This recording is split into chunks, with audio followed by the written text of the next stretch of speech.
بسم اللہ الرحمن الرحیم۔ شروع اللہ کے نام سے جو بڑا مہربان اور نہایت رحم کرنے والا ہے۔ رمضان المبارک سن 40 ہجری۔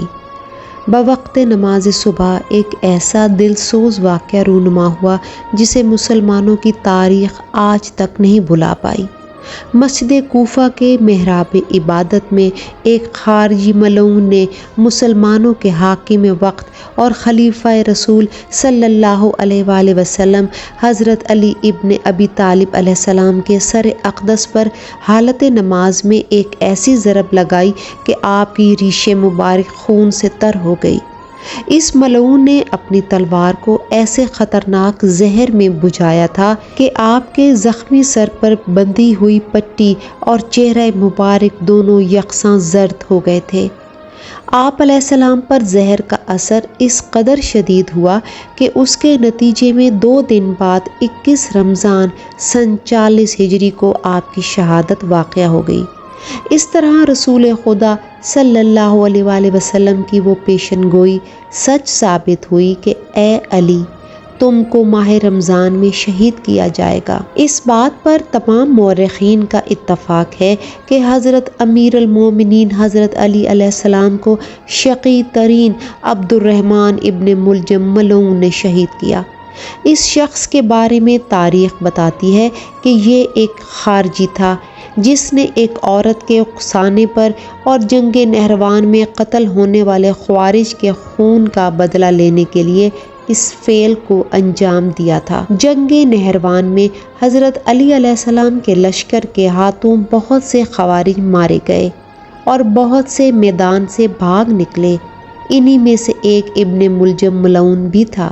عبد الرحمن ابن ملجم مرادی ملعون خوارج میں ان 3 آدمیوں میں سے ایک تھا جنہوں نے مکہ معظمہ میں قسم کھا کر عہد کیا تھا کہ 3 بڑی شخصیتوں یعنی امام علی علیہ السلام ابن ابی طالب اور معاویہ ابن ابی سفیان اور عمرو عاص کو قتل کر ڈالیں گے۔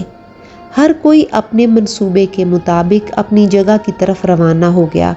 اس طرح عبد الرحمن ابن ملجم ملعون بھی کوفہ آیا اور 20 شعبان سن 40 ہجری کو شہر کوفہ میں داخل ہوا۔ کوفہ میں اس کی ملاقات قبیلہ تمیم الرباب کے 10 لوگوں سے ہوئی جن میں ایک عورت قطام بھی شامل تھی۔ یہ لوگ علی سے اپنے رشتہ داروں کی موت کا بدلہ لینے کو اکٹھے ہوئے تھے۔ قطام کے والد اور بھائی بھی نہروان پر علی کی فوج کے ہاتھوں قتل ہوئے تھے۔ ابن ملجم نے جو ہی قطام کو دیکھا تو اپنے ہوش و حواس گنوا بیٹھا اور کوفہ آمد کا مقصد بھول گیا۔ ابن ملجم نے قطام کو شادی کی دعوت دی تو قطام نے شادی کے بدلے اپنی شرائط رکھی کہ اسے 1000 سونے کی اشرفیاں، کنیز اور ایک غلام مرد کے علاوہ علی کی موت بطور مہر چاہیے۔ وہ شبیب بن بجرہ اشجعی جو کہ اس کے ہم فکروں میں سے تھا اور دونوں کو قطام نے اکسایا اور للچایا تھا، اور اس طرح 19ویں رمضان سن 40 کی سحر کو کوفہ کی جامع مسجد میں بیٹھ کر امیر المومنین علی ابن ابی طالب علیہ السلام کے آنے کا انتظار کر رہا تھا۔ دوسری طرف قطام نے وردان بن مجالد نامی شخص کے ساتھ اس کے قبیلے کے 2 آدمی اس کی مدد کے لیے روانہ کیے تھے۔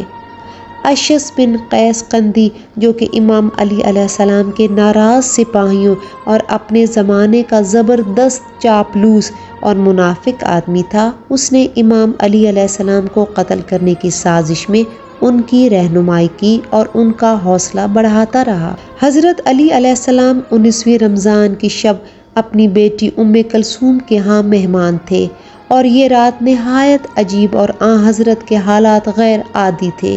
ان کی بیٹی ایسے حالت کا مشاہدہ کرنے سے نہایت حیران اور پریشان تھی۔ روایت میں آیا ہے کہ آن حضرت اس رات بیدار تھے اور کئی بار کمرے سے باہر آ کر آسمان کی طرف دیکھ کر فرماتے تھے کہ خدا کی قسم میں جھوٹ نہیں کہتا اور نہ ہی مجھے جھوٹ کہا گیا ہے۔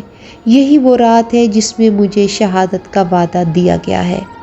بہرحال نماز صبح کے لیے آن حضرت کوفہ کی جامع مسجد میں داخل ہوئے اور سوئے ہوئے افراد کو نماز کے لیے بیدار کیا۔ من جملہ خود عبد الرحمن ابن ملجم ملعون کے جو کہ پیٹ کے بل سویا ہوا تھا اس کو بیدار کیا اور اسے نماز پڑھنے کو کہا۔ جب مولا علی علیہ السلام محراب میں داخل ہوئے اور نماز شروع کی تو پہلے سجدے سے ابھی سر اٹھا ہی رہے تھے کہ شفس بن بجرہ نے شمشیر سے حملہ کیا مگر وہ محراب کے طاق کو جا لگی، اور اس کے بعد عبد الرحمن ابن ملجم ملعون نے نعرہ لگایا اور اپنی شمشیر سے مولا علی علیہ السلام کے سر مبارک پر حملہ کیا اور مولا کا سر سجدے کی جگہ ماتھے تک شگاف ہوا۔ مولا علی علیہ السلام محراب میں گر پڑے اور اسی حالت میں فرمایا کہ بسم اللہ و باللہ و علی ملت رسول اللہ فاستو و رب الکعبہ، خدائے کعبہ کی قسم میں کامیاب ہو گیا۔ کچھ نماز گزار شبس اور ابن ملجم کو پکڑنے کے لیے باہر کی طرف دوڑ پڑے اور کچھ مولا علی علیہ السلام کی طرف پڑے اور کچھ سر و صورت پیٹتے اور ماتم کرنے لگے۔ حضرت علی علیہ السلام کے جن کے سر مبارک سے خون جاری تھا فرمایا یہ وہی وعدہ ہے جو خدا اور اس کے رسول نے میرے ساتھ کیا تھا۔ روایت میں آیا ہے کہ جب عبد الرحمن ابن ملجم ملعون نے سر مبارک کے حضرت علی علیہ السلام پر شمشیر ماری تو زمین لرز گئی، دریا کی موجیں تھم گئیں اور آسمان متزلزل ہوا۔ مسجد کوفہ کے دروازے آپس میں ٹکرائے، آسمانی فرشتوں کی صدائیں بلند ہوئیں، کالی گھٹائیں چھا گئیں اور جبرائیل امین نے صدا دی اور ہر کسی نے اس آواز کو سنا کہ خدا کی قسم ہدایت کے رکن کو توڑا گیا، علم نبوت کے چمکتے ستارے کو خاموش کر دیا گیا اور پرہیزگاری کی علامت کو مٹایا گیا، عروۃ الوثقیٰ کو کاٹا گیا کیونکہ رسول خدا صلی اللہ علیہ وآلہ وسلم کے ابن عم کو شہید کیا گیا، سید الاوصیاء علی مرتضیٰ کو شہید کر دیا گیا اور ان کو شقی ترین شقی ابن ملجم نے شہید کیا۔ ویڈیوز پسند آنے پر لائک اور سبسکرائب کریں اور بیل آئیکن کے بٹن کو لازمی پریس کر دیں تاکہ آنے والی تمام ویڈیوز آپ کو بر وقت موصول ہوتی رہیں۔